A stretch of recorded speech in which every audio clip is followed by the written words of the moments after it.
بسم الله الرحمن الرحيم إن الحمد لله نحمده ونستعينه ونستغفره ونعوذ بالله من شرور أنفسنا ومن سيئات أعمالنا من يهده الله فلا مضل له ومن يضلل فلا هادي له أشهد أن لا إله إلا الله وحده لا شريك له وأشهد أن محمدا عبده ورسوله يا أيها الذين آمنوا اتقوا الله حق تقاته ولا تموتن إلا وأنتم مسلمون أما بعد.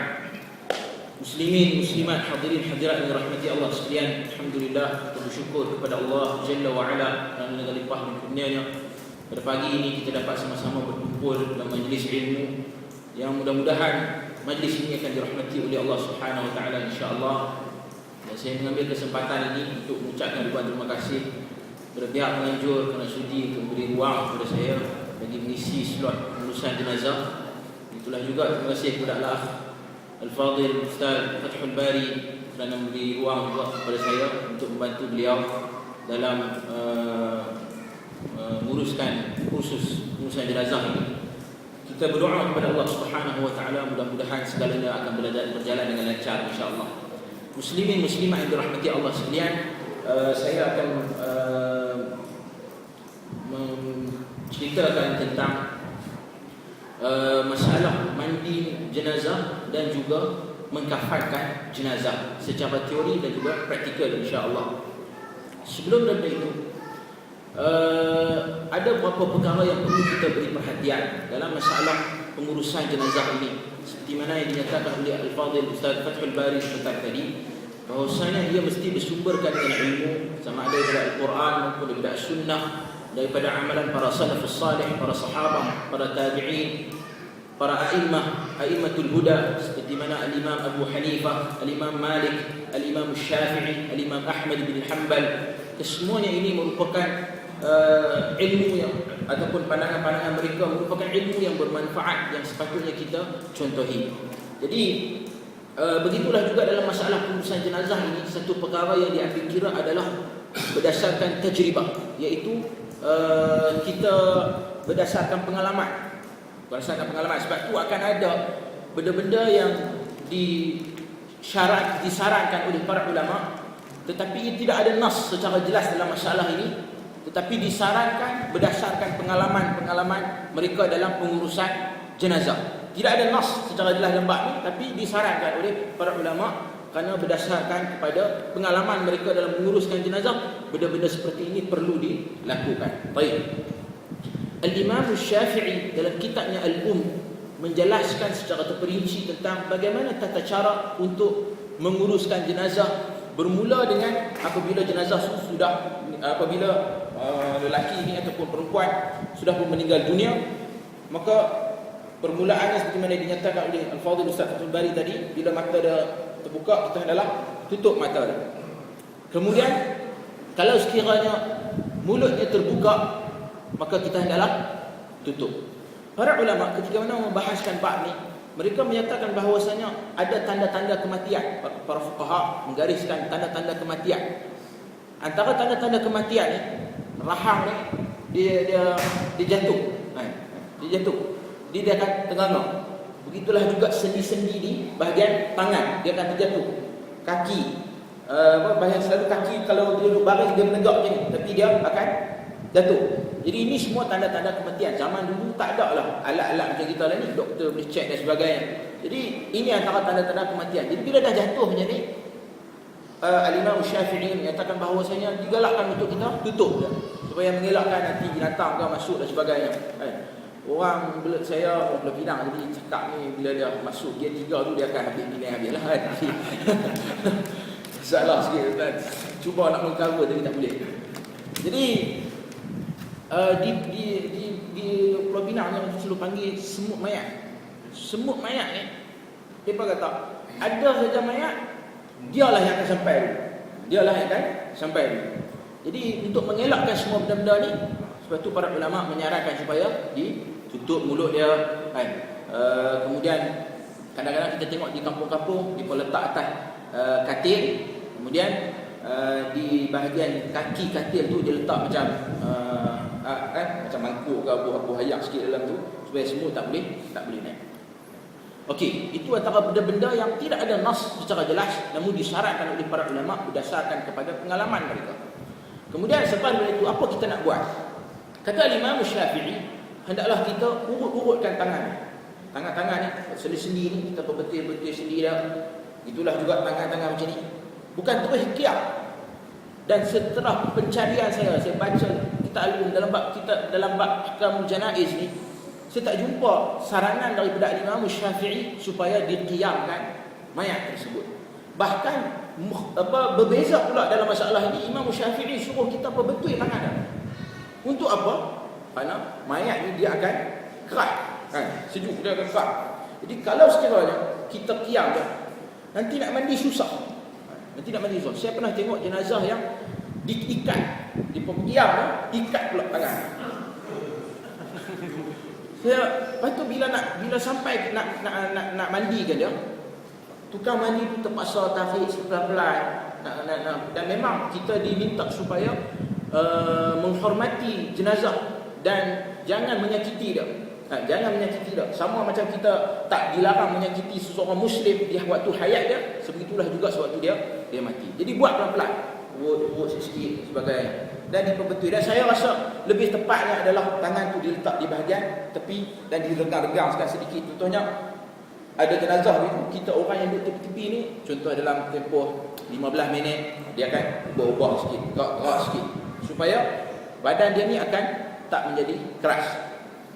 Kemudian yang kedua, Al-Imam Syafi'i menyarankan supaya dibuang ke semua pakaian yang dipakai tadi, dibuangkan ke semua pakaiannya, kemudian ditutup dengan kain yang mudah untuk kita gunakan ataupun kita nak mandikan jenazah, jadi mudah untuk kita nak tarik dan sebagainya. Kebiasaannya kita letak satu kain di antara, kalau lelaki ni di antara pusat dan juga lutut, kalau wanita di antara dada sehingga ke lutut ni. Kemudian kita letak pula satu lagi kain untuk menutup keseluruhan jenazah tersebut. Itu dah selesai secara umumnya sebelum nak mandi. Jadi pertama tadi kita tak perlu untuk qiyamkan, kerana dia akan menyusahkan nanti apabila kita nak mandi, dia akan jadi kerat, susah. Kemudian kita tutup jenazah tersebut, tanggalkan pakaian ni dan kita tutup semua untuk memudahkan urusan memandikan jenazah nanti. Okey. Bila dah selesai semua benda ni, seperti mana yang disebutkan oleh Al-Fadhil Ustaz Fathul Bari sebentar tadi, kita dalam pengurusan jenazah ni Nabi SAW sudah pesan asri'u bil jenazah, segerakan dengan pengurusan jenazah. Segera menguruskan jenazah meliputi segera untuk mandi, segera untuk kafan, segera untuk dibawa untuk disalatkan, segera disalatkan, segera dikebumikan. Semuanya mesti segera. Kenapa kena segera?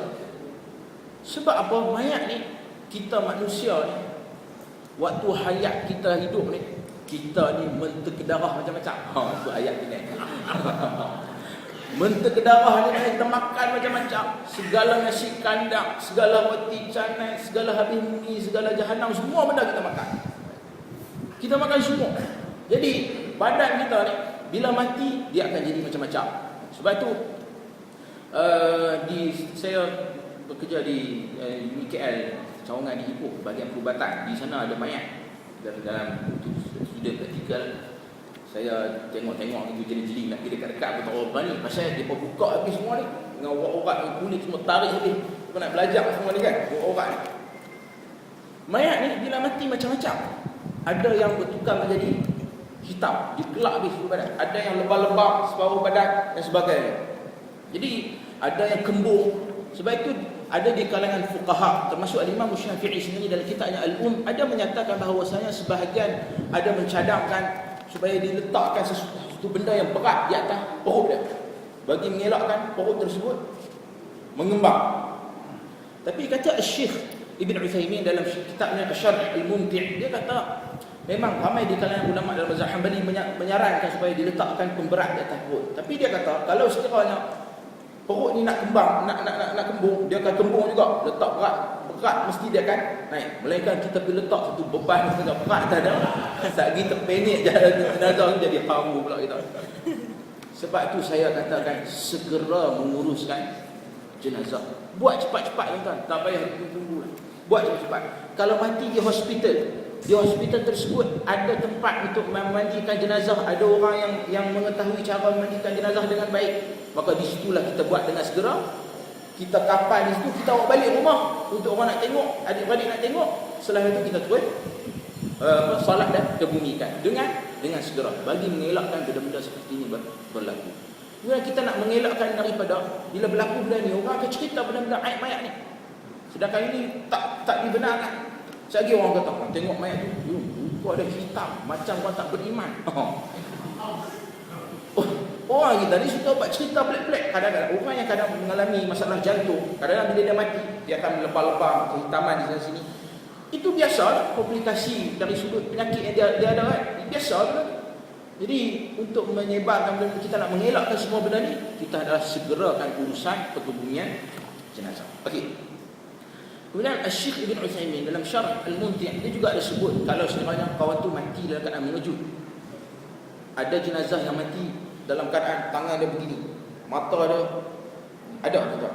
Macam-macam lah. Mudah-mudahan Allah Ta'ala berikan kepada kita husnul khatimah dalam keadaan yang baik, insya-Allah. Adalah keadaan macam-macam. Jadi kalau macam ni keadaannya, kita adalah berbetulkan dia dengan baik. Kalau matanya terpeliuk itu, kita tutup mata dia dan sebagainya. Semua benda ni tujuannya untuk menjaga keaiban si mati. Okey. Setelah daripada itu, kita sediakan tempat untuk mandi. Saya cuba cari tadi, katanya tak ada. Biasanya tempat mandi ni dia ada panggil apa tempat mandi tu? Saya lupa lah. Adalah benda alat yang digunakan untuk mandi tu. Palung. Insya-Allah, tabarakallah. Hasan. Palung ni digunakan untuk memudahkan upacara memandikan jenazah. Jadi jenazah tersebut bila kita dah letak dengan kain tadi, kita angkat dengan kain-kain saya tunjuk macam mana, angkat ini dekat tempatnya, kita mandikan. Apa nas dalam masalah mandi jenazah ni? Nasnya sangat jelas dalam hadis riwayat Bukhari dan Muslim, hadis Ummu Atiyah, di mana sewaktu kematian anak Nabi sallallahu alaihi wasallam Zainab, Nabi sallallahu alaihi wasallam memerintahkan Ummu Atiyah bersama dengan beberapa orang wanita yang lain untuk menguruskan jenazah anak Nabi sallallahu alaihi wasallam. Jadi Nabi memerintahkan supaya Ummu Atiyah ni memandikan jenazah anak dia ni.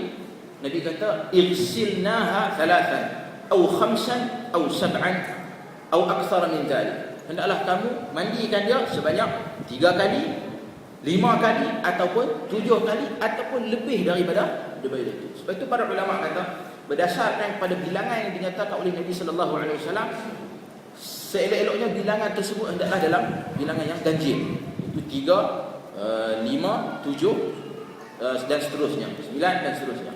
Jadi ini berdasarkan keperluan untuk ketika mana kita mandi jenazah nanti. Dan dalam hadis ini juga Nabi sallallahu alaihi wasallam kata